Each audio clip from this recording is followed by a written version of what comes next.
Hello, and welcome to my channel. My name is Jonathan Cohn, and today I have another video talking about how I would adapt a book series or single novel into a movie or television series.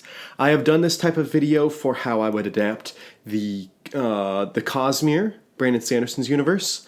I've also talked about how I would adapt Brandon Sanderson's Steelheart trilogy, his Reckoners trilogy, and how I would adapt some other series as well. And right now, I'm going to be talking about how I would adapt the Magic Kingdom of Landover series by Terry Brooks.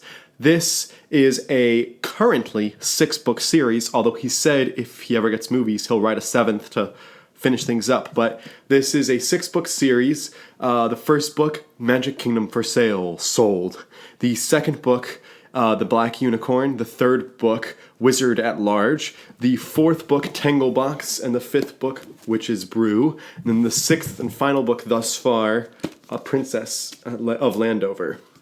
And this is a series that blends the fantasy also with reality because it occurs in both places. Because it is a kind of portal fantasy where the main character is transported into the fantasy world. So I won't be providing too much spoilers for the series, but I'll talk about situational spoilers for books and ideas for how I would do that and cast characters. So just be wary. I might say something that might, reveal information about a character, about the series, but overall, I think you don't need to worry too much. This isn't a particularly spoiler-heavy series, and it's not a series that's talked about on BookTube. Terry Brooks is an author that's not talked about on BookTube with his Shannara stuff or with this Landover stuff, but I thought that this would be just a fun idea to produce and to see what other people think, if other people have read this series, if they agree, and we'll talk about some of my castings. So first I'll talk about the style and budget, and then I'll talk about maybe behind-the-scenes crew, some people who could be involved with this project, and then I'll talk about specifically the cast, who I think could cast. I'll try when I can to include several potential actors, and then there are a few roles where it's just like I only have one actor currently in mind, and I couldn't think of someone else, but I'm sure a lot of these roles could be played by a lot of people. But I just have some interesting fan casting ideas that I think would be fun to talk about. So let's talk about the style and the budget. So this is a book series that obviously has fantastical elements, but Terry Brooks does not go over the top in his series. In one way, he doesn't have incredibly rich world building or as deep world building as, say, Brandon Sanderson might, or as another famous author. Whereas these books only have a few locations overall that I think could be produced on sound stages or in the volume or in something else that they could use to keep costs down. So that's one thing that they could certainly do to keep costs down. Another thing is this is not a crazy popular series, but one thing you can do to adjust this book to make it really accessible is to make it a family movie series. And I think that that plays up the younger characters and the humor and the kind of the wonder and whimsy of the series, and perhaps play down some of a few darker elements of the series. For example, in the first book in particular, not as much in the later books, but in the first book in particular, the main character, Ben Holiday, swears quite a lot. He doesn't use heavy language, but he uses the D word quite a lot. And I think that if they played that down in a movie, I think that they could easily be able to play up a family audience. Secondly, this series has, I think, a good style to it that would be similar to Narnia. And we saw that the first Narnia movie was able to be pretty successful. Part of the reason is because it was such a beloved book and it had all the tie-ins to religion. This one doesn't have the tie-ins to religion, nor is it like as well selling as a Narnia book. But I think that if you put this out there and you really market it to families, but also not just to children, not just make it a kids movie, make it a family movie, make it a movie that everyone's going to go see in theaters, I think you could get the box office results that this movie deserves. So, but you can't go crazy. You cannot spend $200 million making this type of a movie, and you can't spend more than $100 million marketing it. It's just not. It's not a movie. It's not a book that will produce enormous results. But if you keep the costs down, I think that it's possible to turn a profit and be able to turn this into a franchise. So the first thing is, let's talk about budget. I think that you could do this type of a movie for $80 to $120 million. I think that like 80 is your lower end, because if you go less than 80, you're probably not spending enough on the effects. And if you go more than 120, you're probably going to not really make enough profit. This part of that is, I think that, as I mentioned, the volume, which is what they used on The Mandalorian, which is basically that kind of stage that has all the LED lights around it, and then they put the actors inside and they can see around them, and it makes the editing process a lot faster and the lighting process a lot easier. I think that doing tricks like that throughout, because this is not a series that requires you to be in places all the time. I think that a lot of the shots that are visual effect heavy could be done in the volume, and I think that if you took your time with it, the audience would be okay if you made it look seamless. So that's part of the thing. The second thing is, I think that you can get some big actors for this, but you don't need a ton of huge actors. You need some big actors that'll bring eyeballs to this project, but you don't always need the biggest paid actors, and so that can keep some costs down. And the third thing is, I think that if you minimize how many shots you're going to do, these don't need to be incredibly long movies. These don't need to be 3-hour movies like Avatar did, and you need to have all the visual effects shots or something. Make this an hour and 50 minutes, make it 2 hours most, so that you can, get kids to be able to watch it. I think that that'll get a full audience that you need. So you don't need to have quite as much to film, which will make less to work on in the post process. So let's talk about how the whimsy of it.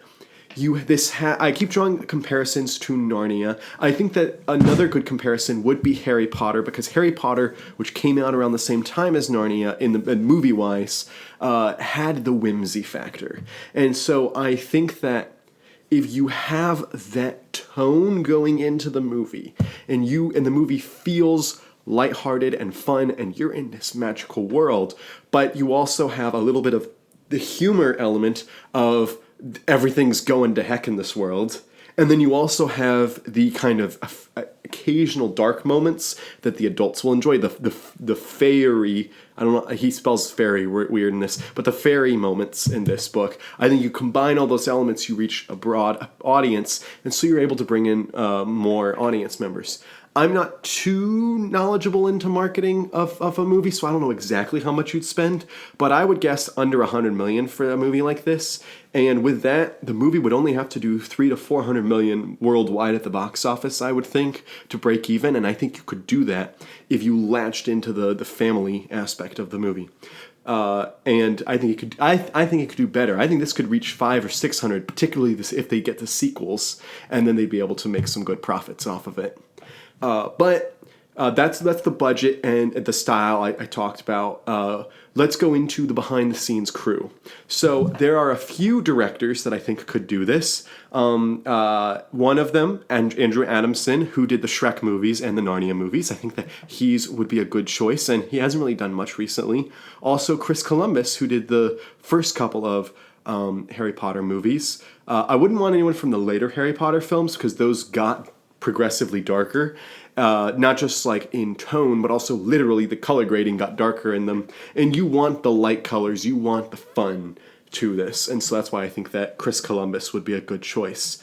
For writers, I think that you could get Philippa Boyens, who did the Lord of the Rings adaptations, because she's good at adapting material. Now, for Lord of the Rings, she was very much a fan of the Lord of the Rings, and so you know, I don't know if she's read these books or even enjoys them, but she, I think, has a good handle on how to adapt material. And that's why I'd want Philippa Boyens, or the guys that did the Marvel, the really successful Marvel movies, Christopher Marcus and Stephen McFeely. They are hugely talented individuals. They're great writers. Avengers Infinity War and Avengers Endgame. Those are darker than where I think this could go, but I think that they're good at adapting, and as I mentioned, all the comparisons, I'll keep making them. They adapted Narnia, the 3 Disney movies. Well, 2 of them were Disney and One of them Disney didn't want to do, but still, the three Narnia movies that we all know, they wrote this adaptation scripts. So those are the writers. Studios. I don't think that Disney should or really wants to. Disney has enough properties. They have enough to deal with right now. I think that they could do this, and maybe under the golden age of Disney, or maybe during like the early 2000s, or maybe even mid-2010s, when Disney was at its heyday. But right now, going into the 2020s, Disney's just not in the right place to adapt this, and really they need to focus on making what they currently have good, and then they can add more. But right now they have to, fix their own house before they go fix something else. I think that Paramount, who's on a real, they're experiencing a golden age right now. Paramount could do it. They have the resources, and Universal would be good. Warner Brothers, similar situation that Disney's in. Even though I love Disney because they're my number one studio, I still don't think it would be wise for them to do this. And then talk about composer. Musical composition is a huge deal for me for movies, because if you get a good composer for a movie, it will make the movie more magical. For instance, one of the more mediocre Star Wars films has my favorite movie soundtrack. That's Solo. Has my favorite movie soundtrack from Star Wars. Some other movies, Dune, I thought was a visually impressive movie, but you add in the soundtrack to it, and it just took it to a whole other level. And it really made me feel like I was in the universe. And so I think that getting a good composer would be great. For composers, I have 3 composer names that I think could do it. One is John Powell, who is most known for doing the How to Train Your Dragon soundtrack, which is my absolute favorite soundtrack of all time. And he also did Solo, which I mentioned, which is my second favorite soundtrack of all time. So he's pretty up there for me. And he's done other things. He's worked on a lot of collabs. He's done other movies. But then the person who he's collabed with a couple times actually is Harry Gregson Williams, who is my second choice. Harry Gregson Williams did Shrek and Narnia. He also did, I want to say he did the Wonder Woman soundtrack. He's the first Wonder Woman soundtrack. I think he could do it. He gets whimsy and fun in his music. The third person is my kind of like dark horse person. He wouldn't draw in audience members because he's doing it, but I think in terms of making a good product, I think that he is a solid choice, and that is Kevin Kiner. Kevin Kiner is most known for the Star Wars animated series that he's done, Clone Wars, Rebels, and Bad Batch. He did a terrific job scoring those shows.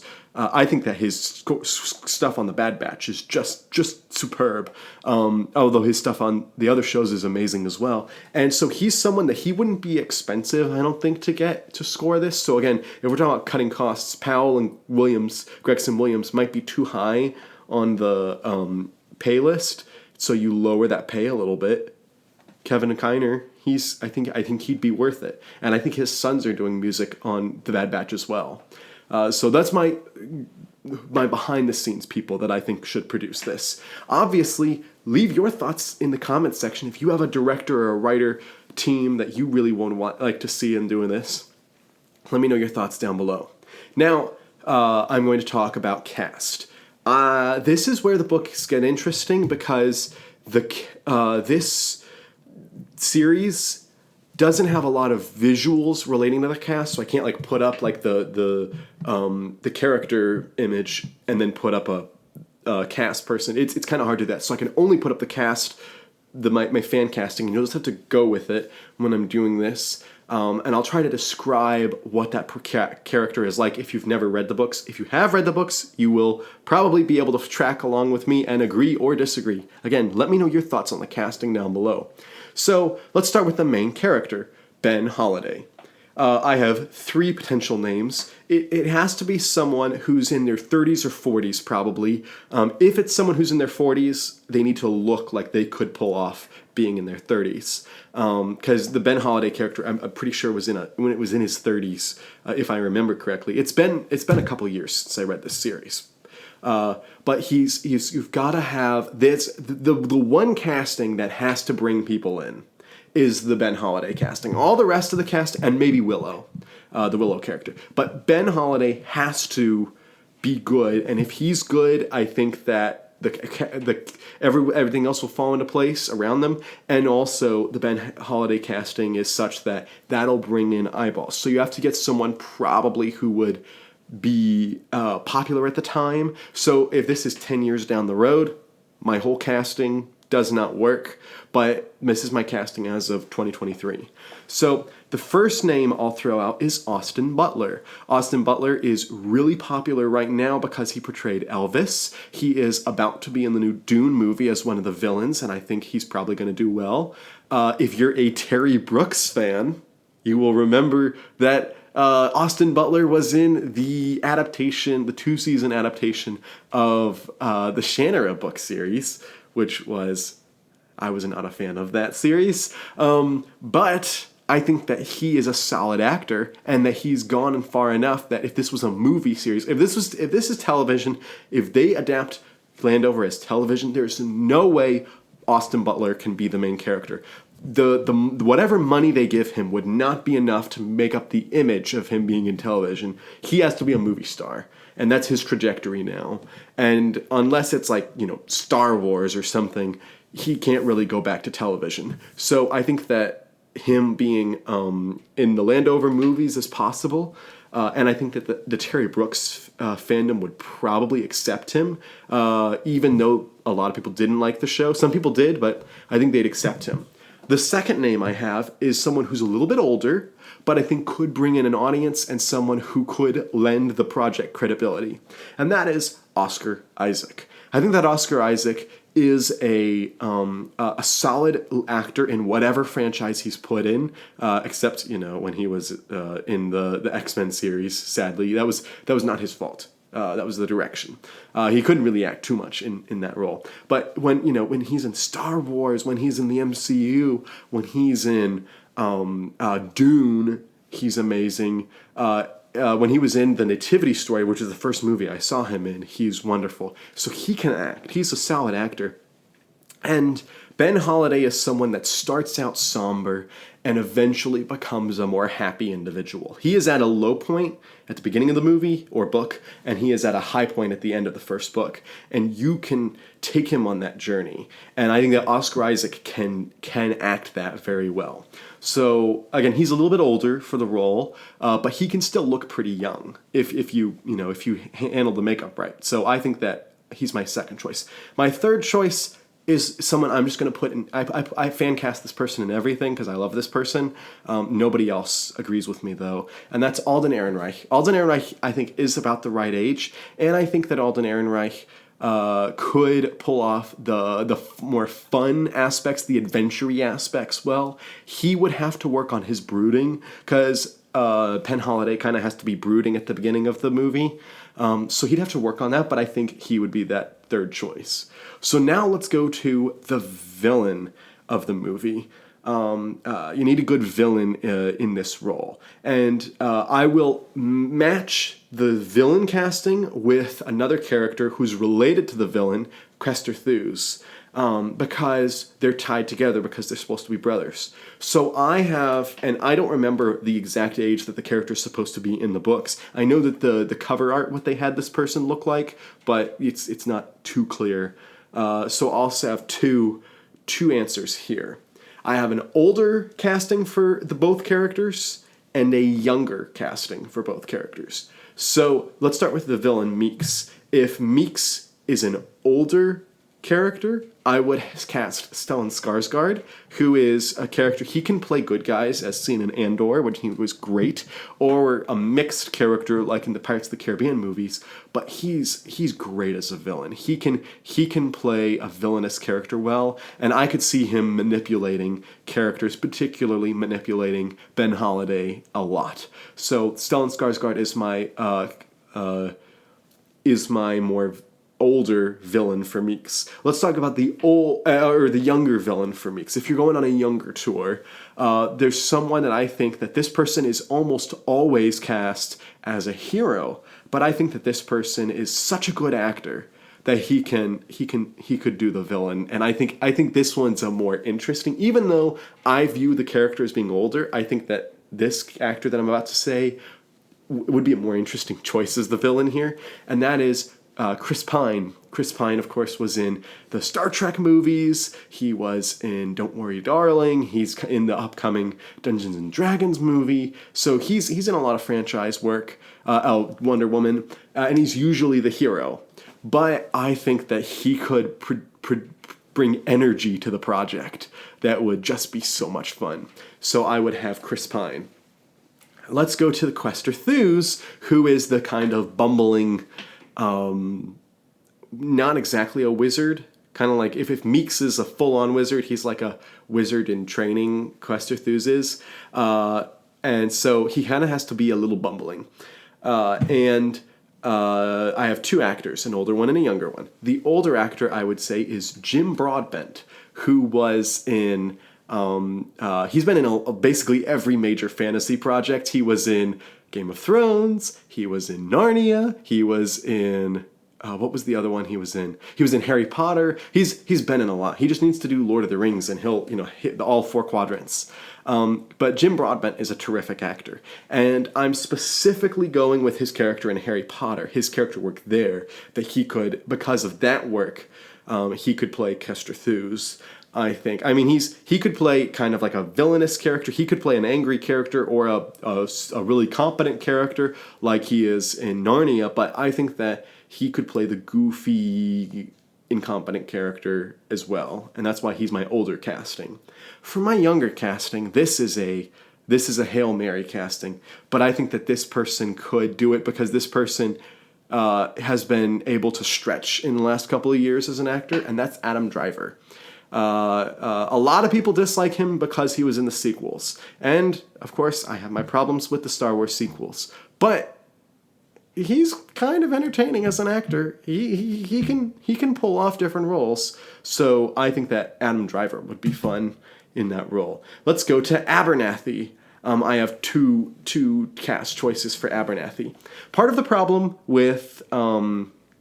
Abernathy is that he's a dog, so it would he does turn into a human at some points, and so, but it's for almost all of the story he's a dog, and so it's mostly going to be voice acting. So whoever voices him doesn't have to be someone super recognizable, but at the same time it has to be someone who, probably would draw in a little bit of an audience, or I don't know. But I have two names here. One person, he can do comedic and he can be a sidekick role. He's proven both. And he's done comedic sidekick roles. And so if you put those together, that's the perfect choice for Abernathy, and that would be Martin Freeman.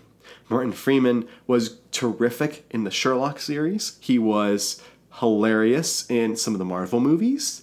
And he's played the sidekick, so he can do roles, and he's been in fantasy. He's got the fantasy cred for being in The Hobbit, which I think he was perfect casting for The Hobbit. So that's my main choice. My second choice is just funny, because when I was thinking of this, when I read the book series and I read Abernathy, I had Brian from Family Guy stuck in my head for some reason, and at times Abernathy can just be annoyed with Kester in a way that Brian can be annoyed with Stewie.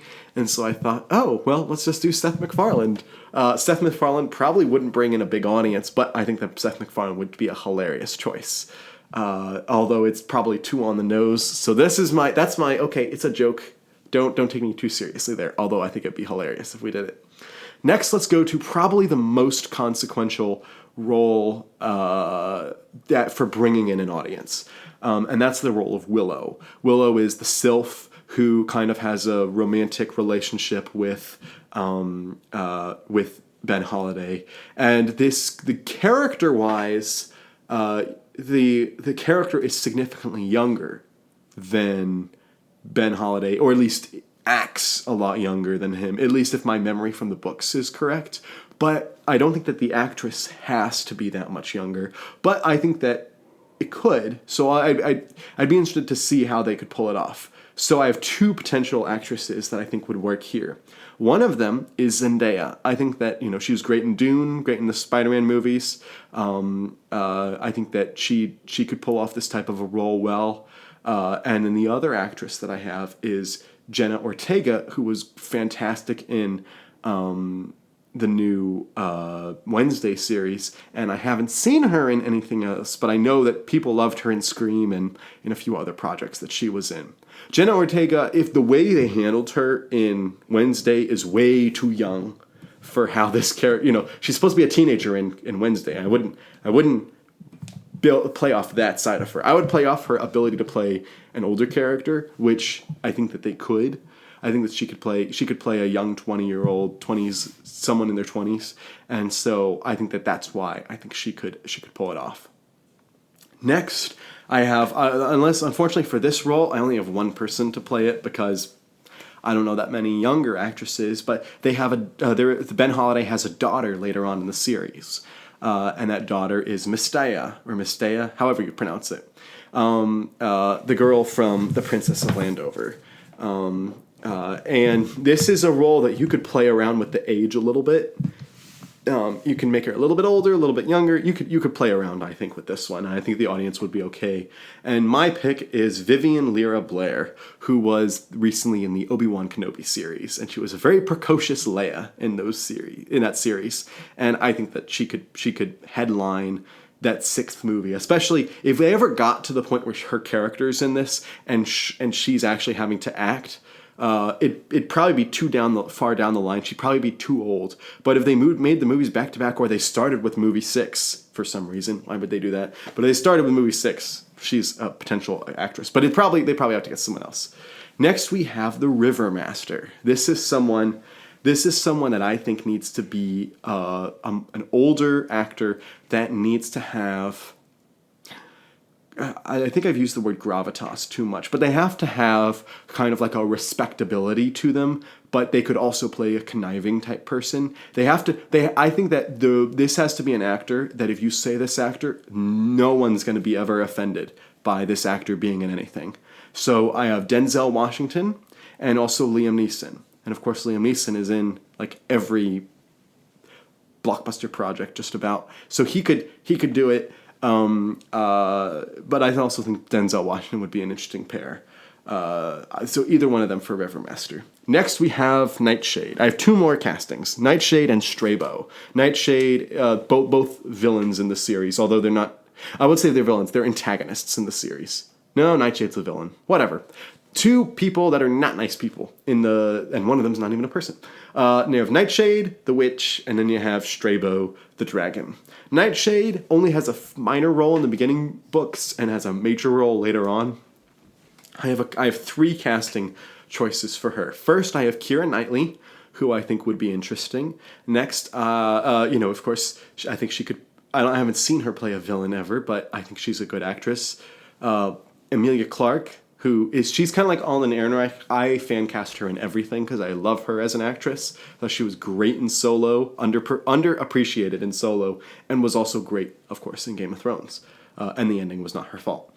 So I'd have Emilia Clarke. And then my third choice, this is not someone that would bring, audience members to the table, but I think that she could terrify me as a villain, and that's Natalie Dormer, also from Game of Thrones. Finally, Nightshade. Nightshade is a dragon that's a villainous dragon, but has some hilarious moments because of some things that Strabo says. So you could go a couple of ways here, and it's too broad a character to like narrow down. So in my version, it's a comedic actor that can also be scary if he needed to, and that's Simon Pegg, because all he has to do is voice it, so he doesn't have to be the role, he just has to voice the role. I think Simon Pegg would be hilarious as Strabo the dragon. So that's how I would adapt The Magic Kingdom of Landover. Probably make it like a Christmas time movie to be something that the family will go see multiple times. Get that repeat audience during the Christmas time when people don't have as much going on, or at least they don't have as many events they can watch or go to. Do it during Christmas time. Smaller budget, $100 million to produce, $100 million to market it, so you only have to make $300 to $400 to be profitable. I think that that's very possible for this series. And I, of course, have done a much longer video than I normally do, so if you're still watching, thank you so much. And until next time, I'm Jonathan, and thank you for watching.